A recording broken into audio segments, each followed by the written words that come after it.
Welcome back. This is Glenn. And this is Rich. And today we want to talk about rehabbing guidelines, which is, again, a very important topic and one you should not take lightly if, of course, you want to make that money, right? That's right.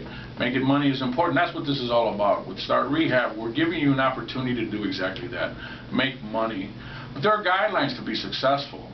There are guidelines. One of the things that we tell people is, in order to be successful doing this, you should understand a few things.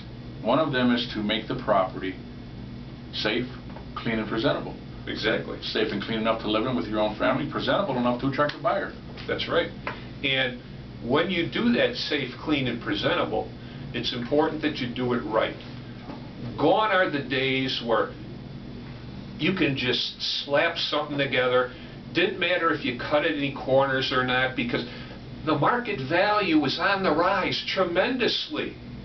And mortgage money, they were giving mortgages to anybody who was breathing. That's right, yeah. But today it's a whole different ballgame. And look what happened to those people. Exactly. We all know what happened to those people. Today, market values aren't going through the roof.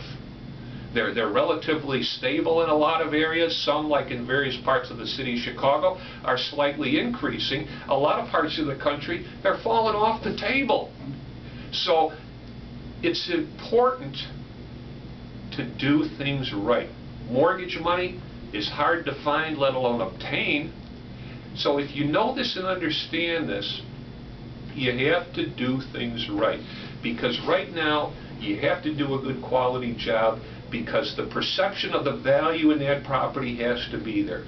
Your buyer has to see the value, the lender has to see the value, and the appraiser has to see the value of the property and find out for themselves that it is real. This is true. When you do that, you're bringing that property up to market value and give yourself the ability to make money. Because simply put, the old days compared to now, you try cutting corners now, maybe you're going to save $3,000 or $4,000. But you know what's going to happen? That appraiser's going to go out there and appraise that property at $60,000 less. And when you think of the common sense of that, gee, okay, I saved $3,000 or $4,000, but I blew a potential $60,000 in profit. That makes no sense, does it? Doesn't, not at all. And quality doesn't mean doing it cheap. You can get really fine material. You can get good material right now, and you can get it at a good price.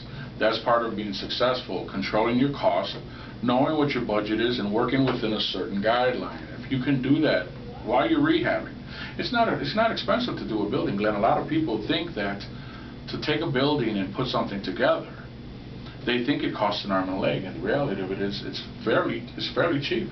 Exactly. I mean, one of the easiest ways to start determining and getting a handle on that, watch the newspapers and the ads and the inserts, especially on the weekends. A commode. $75. And that's very expensive. A new vanity or a pedestal sink for a bathroom. $150. $250, you got your bathroom done. Well, let's throw in a nice jacuzzi for an extra $400. You want to get fancy now? Yeah, well, you know, I mean, if I'm going to spend $300 for a tub, I may as well spend another $150 and throw a jacuzzi in. I don't know if you like that. So you can really do a bathroom for about $1,000. Easy, with tile and grouting and the whole getting it works. all done. Sure, you could. And kitchens, being this is affordable housing, but we're not talking about making a big deluxe kitchen with all sorts of built-in appliances and stuff. It's basic kitchen, good quality cabinets. What do you figure? Double top stainless steel sink. I don't know, you can get a nice kitchen done right now for about $2,000. Easy. So the major parts of a rehab job that everybody looks at, kitchen and bathroom, we just completed for, what, $3,000? Sure, and don't take our word for it, by all means. Glenn stated earlier, one of the things that you can do is get in the newspaper, open it up, make some calls, get on the internet. There's contractors, there's people that are selling their wares. And again, they'll try to sell you this product at a higher markup. We tell you you can do it for a lot cheaper because we know where to go.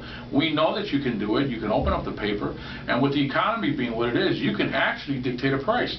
I've heard contractors come in and do it and say, I'm not willing to pay this, I'd like to pay this. And if they're not making money, do you think that the guy that's hawking the ware is going to come down his price? Of course. Sure. He's not making anything. He's got to feed his family, I think. That's right. The one thing you want to keep in mind when you do a rehab job, to maximize that potential value, that appraised value for yourself, don't cut corners. Do it as if your own mother were going to live there. That's a good point. And nobody wants to disappoint mom, right? Not at all. Not my mom, at least. She'd kill me. Stay tuned for more facets of rehabbing. This is Glenn. And this is Rich. And don't forget, you can reach us at 773-47-REHAB or come in and visit us at 6325 North Avondale, Chicago, Illinois.